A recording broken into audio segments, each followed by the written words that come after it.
Bonjour et bienvenue Roger Justin. Bonjour à vous. Bonjour à vos nombreux téléspectateurs. Bonjour aux copanélistes et toutes mes excuses pour ce léger retard. Je vous accueille à chaud avec le premier sujet inscrit à l'ordre du jour, l'aspect ayant trait aux inondations du côté de l'extrême nord, tout en soulignant que tout un pont s'est d'ailleurs effondré du côté du bayou d'Anaï. Le président de la République a réagi. Entre-temps, quand même, de plus en plus, il y a une critique acerbe à l'endroit de la direction de la protection civile du ministère de l'administration territoriale. Certains estiment que cette direction est amorphe. C'est exagéré? Non, pas du tout. Je voudrais d'ailleurs commencer par exprimer nos condoléances à nos compatriotes qui sont décédés à la suite de ces inondations à Yagua et souhaiter un prompt rétablissement à ceux qui ont été blessés, tout en exprimant notre sympathie à ces Camerounais-là qui sont dans la détresse suite à ces inondations-là. Je voudrais ici rappeler que le président Maurice Kamto, président national du mouvement pour la naissance du Cameroun, a fait une déclaration à la suite de ces inondations pour, vous faites bien de le relever, décrier l'attitude d'absence de la direction de la protection civile du ministère de l'administration territoriale. Nous aurions souhaité voir le ministre de l'administration territoriale plus dynamique, plus apte à l'action dans ce cas-là, au lieu de prendre son temps à élever les abeilles ou les serpents, ou alors à créer la zizanie dans certains partis politiques. Voilà une mission qui incombe à son département ministériel et qui reçoit chaque année des normes d'importantes ressources financières inscrites au budget de l'État. Mais à chaque occasion qu'il y a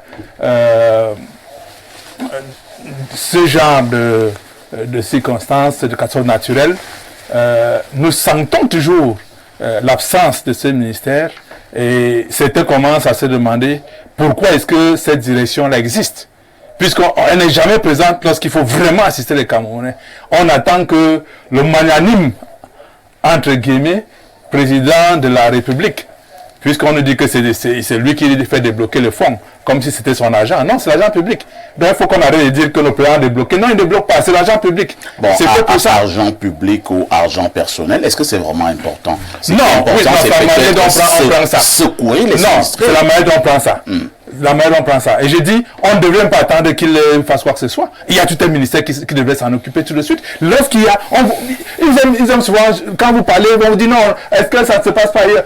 Prenons le cas en France. Quand il ne peut pas avoir une situation de catastrophe naturelle comme ça et que le président français ne se déplace pas. On a vu se déplacer pour un seul citoyen français. Combien de fois on en a plus de les chefs officiels parlent d'une dizaine de morts, mais vous et moi savions que c'est beaucoup plus que ça. Pour l'instant, le président de la République est beaucoup plus que ça. S'il avait été ici, il y a eu plusieurs fois, il a été ici en présence des catastrophes ont eu lieu. Il n'a jamais bougé le petit doigt. Le président n'est pas là. Que fait le Premier ministre? Que fait le Premier ministre? On aurait pu dépêcher tout de suite, dans les 48 heures, le Premier ministre, pour aller exprimer la compassion, la sympathie de la nation. C'est comme ça que ça se passe. Si le président ne peut pas être vraiment élu par les Camerounais, pourquoi il s'occupe pas des Camerounais qui sont en situation de détresse comme c'est le cas? Il devrait s'en occuper. Il avait dit à une époque qu'il était le meilleur élève de la France. Il doit donc copier auprès du jeune président français. Comment ça se passe? Comment on exprime la compassion à ces citoyens qui sont en détresse? Et envoyer quelques 350 millions, ça représente quoi? On venait de bloquer 1 milliard de francs CFA pour le football. Et on envoie plus de 200 000 personnes. On envoie un maigre 350 millions. Alors qu'on sait qu'il détourne, son régime a déjà détourné combien de milliards? Combien de milliards en 40 ans? Lorsqu'on évalue ça à plus de 10 000, 15 000 milliards détournés. Mais lorsque les Camerounais sont en situation de détresse, ont besoin que l'État puisse réagir comme on le voit dans d'autres pays. Mais ça ne se passe pas. 350 millions. Ça, c'est l'argent de BI, même pour ses propres ministres. C'est l'argent de BI. Qu'est-ce qu'on va faire? On va acheter quoi avec? On sait combien coûte le sac de riz actuellement à l'ESM, non?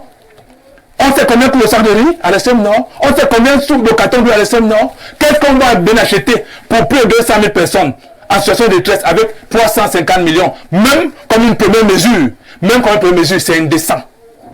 C'est indécent. Et dire que l'extrême nord, le président Pobia a souvent dit, c'est la fille aînée du renouveau. Mais je suis étonné que c'est comme ça que le régime traite sa fille aînée. Donc, le régime démontre que... Est-ce que vous n'avez pas l'impression que vous êtes en train de politiser l'affaire? Je ne politise rien. Vous n'avez pas... J'ai écouté, c'est un homme politique. Je suis ici en tant que politique. Et vous voyez la politique partout. Attendez, je suis ici en tant que politique. Donc, c'est normal que je puisse aussi faire une lecture politique. Et ça, ce n'est même pas de la politique, c'est une lecture citoyenne. C'est pas moi qui lui ai demandé de dire que l'extrême nord est sa première fille. Sa fille aînée, c'est pas moi qui lui ai demandé de le dire. Quand il le dit, il doit donc démontrer aux yeux des Camerounais que l'extrême nord, c'est effectivement sa fille aînée.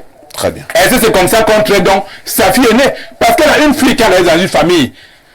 Elle est l'expression de la prospérité. Elle est l'expression de la fertilité.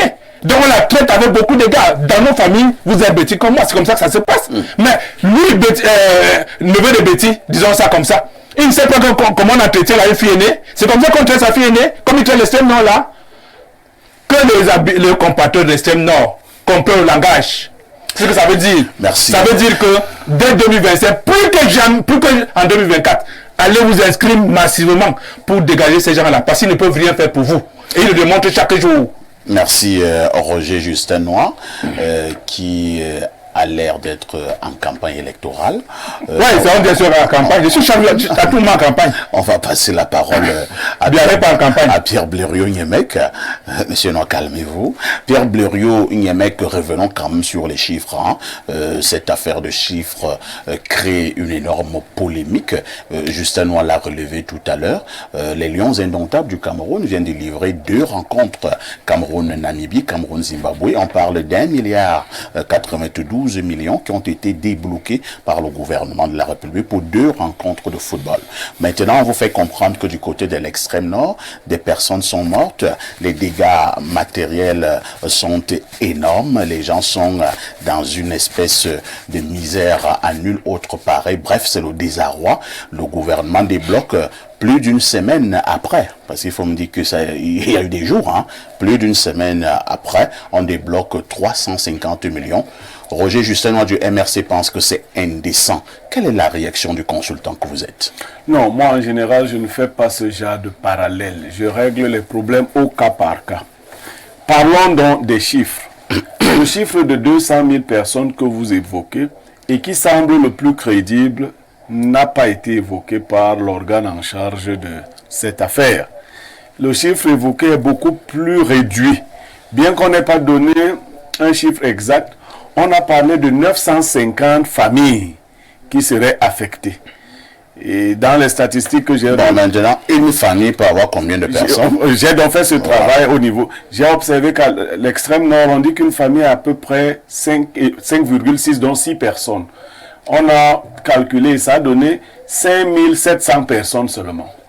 Lorsqu'on commence par minorer une catastrophe, c'est-à-dire on divise par je ne sais pas combien, par 40 pour donner un chiffre aussi bas, la conséquence, elle est logique. Vous avez vu que votre chiffre, celui qui avait fait le calcul avant moi a fait un faux calcul.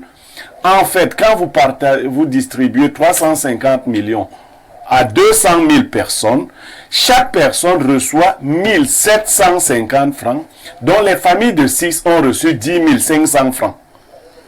Il faut renvoyer cet argent. Aussi simplement... Comment ça? Parfois, ici, si ta maison plonge dans l'eau totalement, on t'envoie 10 500, tu ne vas pas prendre. Non, parce que... Non, voilà, je ne veux même pas écouter ça parce que c'est de la provocation. Même le plus pauvre de ta famille ne viendrait pas te donner 10 500. Je dis, c'est de la provocation à la vérité. C'est parce que les gens n'ont pas pris le soin de faire... Quand vous entendez 350 millions, c'est pour commencer par faire quoi? Pas besoin de faire un parallèle avec les lions, parce que ça, c'est ça le mauvais polygame. Pour justifier, on dit qu'on n'a pas donné à tel parce que... Non, c'est une autre problématique. Il faut adresser la problématique actuelle. Ceux qui ont minoré les chiffres ont conduit à...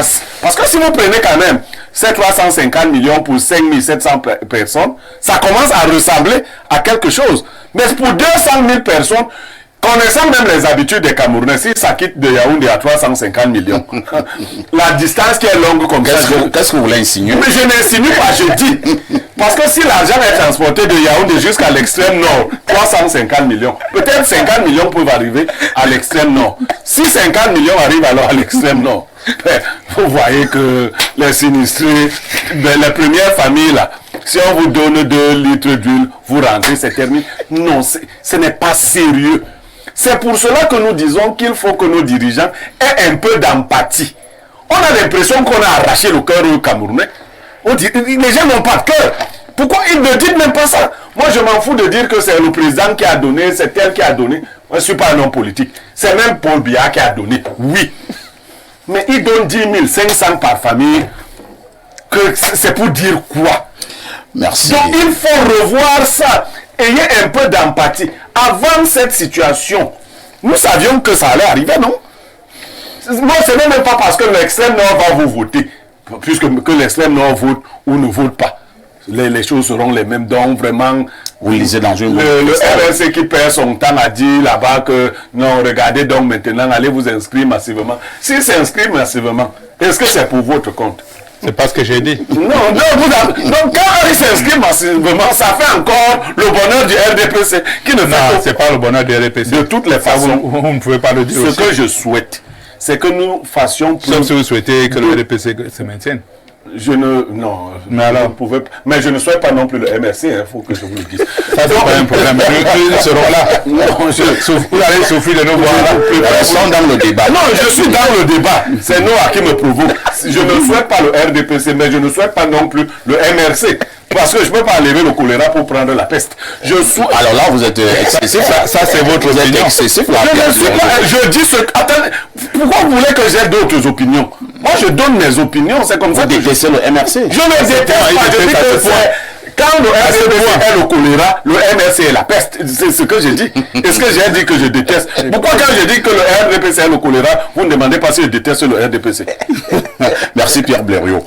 Je vais absolument repasser la parole au professeur Mathias Eric Ouananguina. On a l'expression là de la haine. Hein? Professeur, nous pouvons sourire, mais pour certains qui sont sensibles, ils pensent quand même que certes, le président de la République a réagi, mais c'est presque insignifiant. Oui, en fait, le problème, c'est qu'il faut d'abord apprécier le besoin. En réalité, nous n'avons pas les chiffres exacts de données objectives qui nous permettent de faire une cartographie précise de la crise en termes de population affectée. Lui, il a envoyé 350 millions, pourquoi? Ça peut être un premier geste. Rien ne vous dit qu'il n'y aura pas une suite après l'appréciation de la situation. Ça, c'est la première chose. Deuxième chose, je crois, ça a déjà été souligné, il peut y avoir au départ des contraintes, ce qui ne signifie pas qu'on ne va pas ajouter des ressources supplémentaires. Mais le problème de fond, il est ailleurs. Le problème de fond, c'est que ce sont des catastrophes qui se répètent. Donc, en réalité, il faut mettre en place un mécanisme permanent pour les prévenir ou pour faire face rapidement.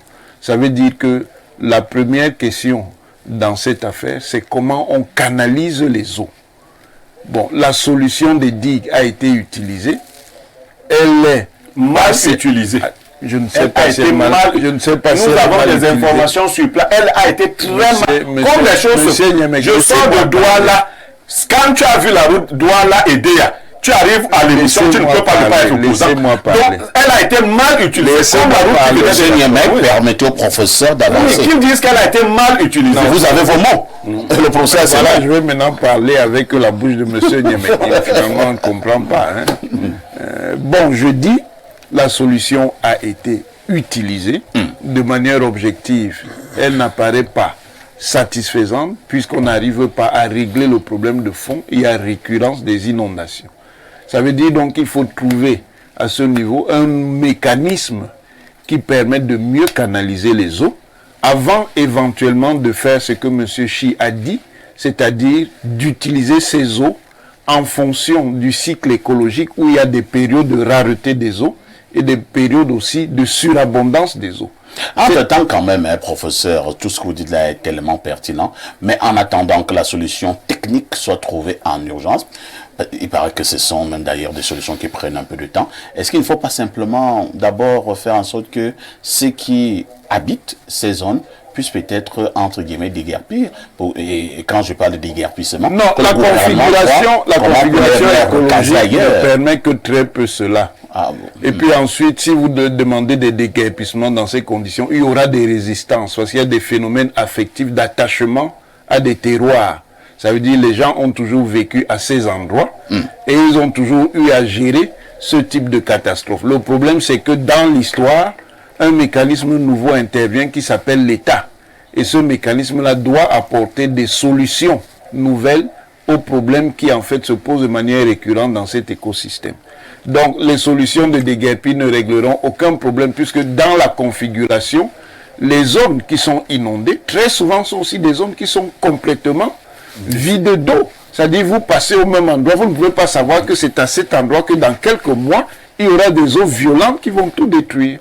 Le problème, donc, c'est de trouver le mécanisme pour canaliser. Là, encore que sur le plan même, sur le plan de l'objectivité, oui, même avec de tels dispositifs, il n'y a pas de risque zéro. Il n'y a jamais de risque zéro de dire que même si on trouve un mécanisme qui permet, on peut minimiser. Je suis d'accord, M. Niamey, mais il n'y a pas de risque zéro. Il n'y a pas de risque zéro, mais je vous supplie de garder une fois de plus le microphone à professeur. Ce n'est pas votre affaire, rassurez-vous. Mais une dernière préoccupation. C'est mon affaire, je suis citoyen Cameroun. Une dernière préoccupation, professeur. Toutes les années, nous disons presque les mêmes choses sur les plateaux de télévision, sur les plateaux de radio. Comme vous êtes en train d'en parler tout à l'heure, ce serait très bien. Mais l'année prochaine, nous risquerons encore de nous retrouver sur ces mêmes plateaux. Nous allons encore donner les mêmes propositions. Non, je ne pense pas. Et rien ne sera fait. Je ne pense pas. Peut-être que pas suffisamment de choses ne seront pas faites parce qu'il y a d'autres contraintes qui font que ces choses-là ne soient pas faites. Mais ne pensez pas non plus que les gens qui travaillent dans ces services sont des gens sans cœur. Les gens qui travaillent à la direction de la protection civile. Professeur, nous en parlons depuis une dizaine d'années. Sont des techniciens. Professeur, vous dites qu'ils sont des techniciens. Ils sont des mécaniciens. Attendez, ils sont des techniciens. Ils ne sont pas simplement des mécaniciens. Ils sont des mécaniciens. Ils sont des techniciens. Pas de cœur. Encore que, quand la matière, il y a plusieurs types de techniques qui sont mobilisées. Il y a ce qui relève donc de la sécurité civile, proprement dit. Il y a maintenant des exigences à l'intérieur de la sécurité civile qui concernent le génie civil en termes de mise en place d'infrastructures qui permettent de canaliser et d'assurer la retenue des eaux. Donc il y a beaucoup de tâches. Maintenant, il y a un problème qui est lié aux ressources qui sont allouées pour prendre en charge ces problèmes. Et là, on arrive donc à de nouvelles contraintes qui me semblent les contraintes les plus importantes dans ce dossier.